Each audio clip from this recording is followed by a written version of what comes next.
Story 1. The ranger locked the fire tower at exactly 11:52 p.m. I remember the time because my radio started screaming seconds later. Not static, not interference. Somebody was whispering directly into it. Quiet, panicked. Repeating the same sentence over and over. Don't let him upstairs. The problem was, I was already alone upstairs. I was working seasonal night watch in the Black Hills National Forest in South Dakota during late November. My job was simple. Watch for illegal campfires, monitor storm movement, and report anything unusual on the old ranger frequencies. Most nights were painfully boring. Wind through dead trees, coyotes somewhere in the dark. The tower creaking softly every few minutes like it was settling into the mountain. The ranger assigned to my route was named Keller. Older guy, maybe early 60s. Quiet, always looked exhausted. The first thing he told me before my shift started was strange enough to stick with me. If somebody knocks after midnight, he said, call me before you answer. I laughed, because I thought he meant tourists. He didn't laugh back.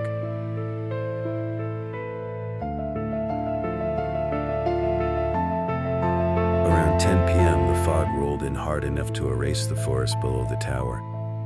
I couldn't even see the lower staircase anymore. My flashlight beam just disappeared into white haze.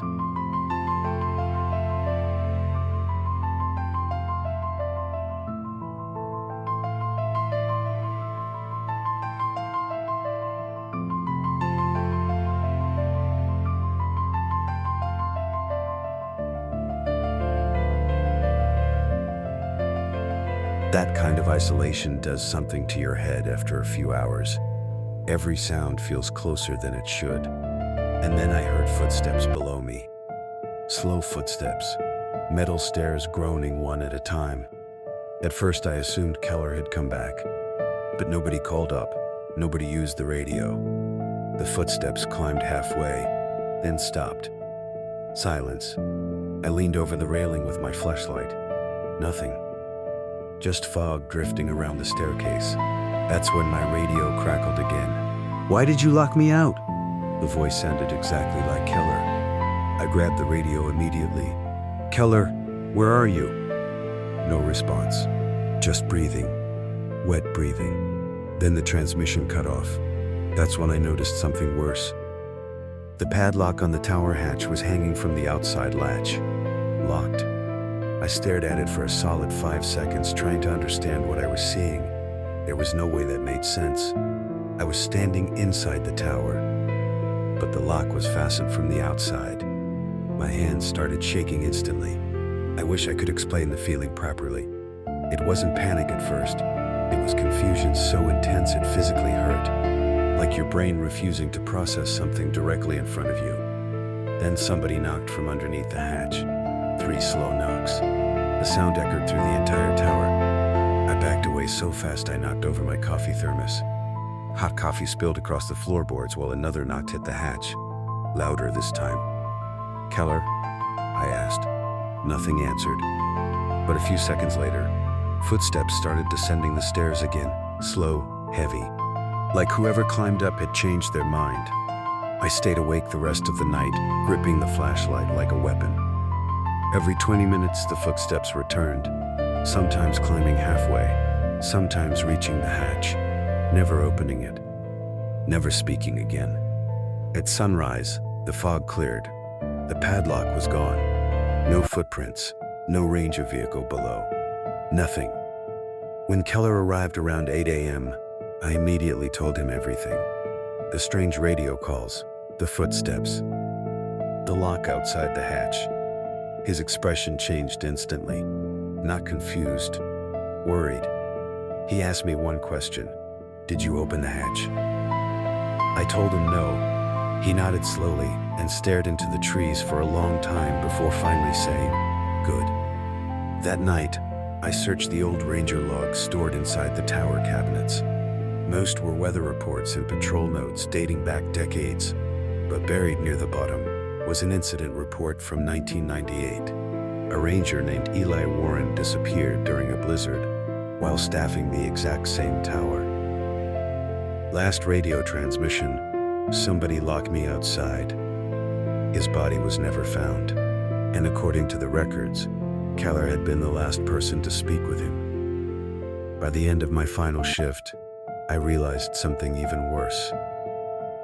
Every radio transmission I heard that night had been time-stamped 15 minutes before they actually happened, and the final transmission waiting in the log system was recorded in my own voice, begging somebody to let me back inside. Story: 2 people disappeared near Bitter Creek Trail for almost 20 years. Most visitors blamed cliffs, wildlife, exposure, but according to former rangers, there was another reason people avoided the north side of the canyon after dark. Not because something hunted there, because sometimes somebody would answer your voice from underground. My friend Nolan learned that during a winter search operation in Utah back in 2021. He worked overnight rescue patrol near Canyonlands National Park. One December evening, a teenage camper vanished after leaving his tent around midnight. No signs of struggle, no footprints leaving camp. Nothing except a flashlight found near the tree line pointing toward a narrow cave entrance hidden behind rocks. The rescue team searched until almost dawn before weather forced everyone back to the station. Everyone except Nolan and another ranger named Briggs. They stayed behind to finish checking the canyon perimeter before the snowstorm arrived. That's when the radio problem started. At first it sounded like normal interference from the cliffs. Broken static, partial words. But while Nolan scanned the canyon trail, somebody suddenly spoke through the radio in Briggs' exact voice. I found him. Nolan turned immediately. Briggs was standing 20 feet away, and his radio was still clipped to his jacket. The transmission came again, this time from underground. I found him, down here. Nolan later said the silence afterward felt worse than the voice itself. No wind, no animals, just cold air moving through the canyon while the flashlight beams shook against the rocks. Briggs tried contacting dispatch. Nothing worked. Every frequency repeated the same distorted sentence underneath the static. Come closer. That's when they noticed muddy footprints leading toward the cave entrance. Bare footprints, small ones, like a child walking through freezing mud. The tracks stopped suddenly near the darkness inside the cave. Not faded, not covered, just stopped. Briggs wanted to leave immediately. Nolan didn't. He kept insisting the missing camper could still be alive. So against better judgment, they entered the cave together. The deeper they walked, the quieter the world became. Even their footsteps sounded muted. About 10 minutes inside, Nolan found something disturbing. A fresh park ranger badge lying beside the cave wall. Old design, rust along the edges. The engraved name read, Eli Warren. That's when Briggs completely lost composure. He grabbed Nolan and demanded they leave immediately. According to Briggs, Eli Warren had vanished decades earlier from another park several states away. His disappearance became a training story among older rangers. Nobody knew how his badge ended up there. And then it happened again. The radio clicked alive. Only this time the voice whispering through the speaker sounded exactly like Nolan. Don't leave me here. Briggs ran, not panic jogging, full sprint through the cave tunnels. Nolan chased after him while the radio kept activating behind them every few seconds. Different voices, different people, all begging for help. Some crying, some laughing softly, and mixed underneath everything, footsteps. Extra footsteps, too many footsteps. When they finally reached the cave entrance, Briggs realized Nolan wasn't behind him anymore. He vanished somewhere inside the tunnels. Search teams spent 11 days combing the canyon. They found Nolan's flashlight, his jacket, and fresh footprints circling the cave entrance every morning. But they never found Nolan. The strangest part came months later. Briggs received a voicemail from Nolan's phone at 2:13 a.m. The message contained nothing except heavy breathing and distant radio static. Right before the call ended, Nolan whispered, "Something followed us out." Story 3. By the time Ranger Lewis reached campsite 14, the fire was still burning. That's what bothered him most afterward. Sleeping bags still laid out, food still cooking over the fire, lanterns still glowing beside a folding chair. But the family camping there had vanished completely. No car, no footprints leaving camp, no sound anywhere in the trees. Lewis worked night patrol at Red Hollow National Forest in Oregon during summer wildfire season. He'd seen plenty of abandoned campsites before, usually drunk hikers wandering off or tourists breaking curfew. But this felt different immediately, because somebody had dragged all 4 camping chairs into a perfect line facing the forest, like they'd been sitting there watching something between the trees. Dispatch told Lewis to secure the site until morning search teams arrived, so he parked nearby and waited alone while fog slowly rolled across the campground.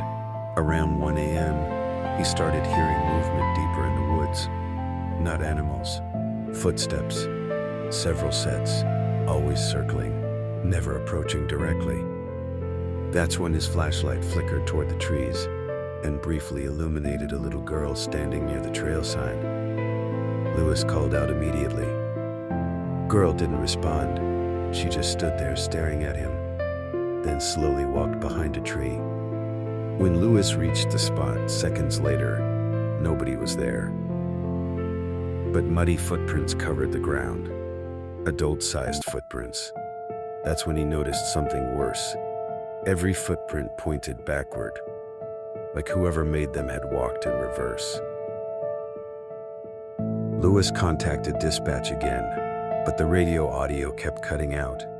Through the static, another ranger suddenly asked him something strange. Who's standing beside your truck? Lewis turned instantly. Nobody there. But the passenger door was open. He knew he'd locked it. The inside dome light glowed softly through the fog, while cold wind pushed through the campground. Lewis later admitted that was the first moment he genuinely considered leaving. Then he heard laughing, very soft laughter, coming from inside the woods. Children laughing, more than one voice. The sound kept moving around the campsite while Lewis searched with his flashlight. Every time the beam landed somewhere, the laughter stopped instantly, then started again somewhere else, closer each time. And then the radio screamed with static loud enough to hurt his ears. Dispatch suddenly shouted through the speaker, "Lewis, leave now." The family from Site 14 was reported missing 3 days ago. His stomach dropped immediately. He looked back toward the burning campfire, still burning brightly, still warm, as if somebody had been sitting there moments earlier. That's when movement appeared beside the trees again. 4 people, standing silently in darkness, not moving, not speaking, just watching him.